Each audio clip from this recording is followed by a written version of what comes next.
North south বিশ্ববিদ্যালয়ে আয়োজিত হয়েছে সোশিও ক্যাম্প 12 এর দ্বিতীয় কর্মশালা। North south university social services club আয়োজিত সোশিও ক্যাম্প 12 এর দ্বিতীয় কর্মশালা সফলভাবে সম্পূর্ণ হয়েছে।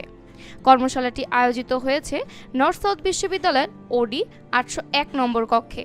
প্রথম রাউন্ডে অংশ নেয়া 624টি দলের মধ্যে কঠোর মূল্যায়নের মাধ্যমে মাত্র 30টি দল দ্বিতীয় রাউন্ডে উত্তীর্ণ হয় এবং তারাই এই কর্মশালায় অংশগ্রহণ করেন, যারা প্রতিযোগিতার পরবর্তী ধাপে পৌঁছানোর যাত্রায় একটি গুরুত্বপূর্ণ ভূমিকা পালন করবে।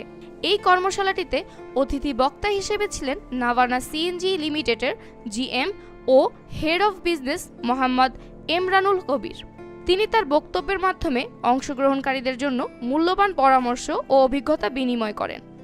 কর্মশালাটি সমন্বয় করেছেন নর্থ সাউথ বিশ্ববিদ্যালয়ের অ্যাকাউন্টিং অ্যান্ড ফাইন্যান্স বিভাগের senior lecturer miss Nazmun Nahar.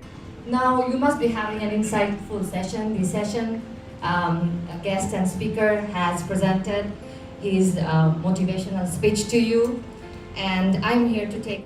যিনি প্রতিযোগিতার পরবর্তী ধাপসমূহ সম্পর্কে বিস্তারিত আলোচনা করেন।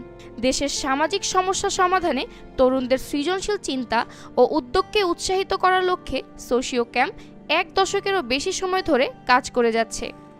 এই কর্মশালাটি অংশগ্রহণকারীদের সামষ্টিক সামাজিক উন্নয়নে অবদান রাখার জন্য প্রস্তুত করতে সহায়ক ভূমিকা পালন করবে বলে আশা করেন ক্লাবের faculty adviser mister Mezbaul Hasan Chowdhury.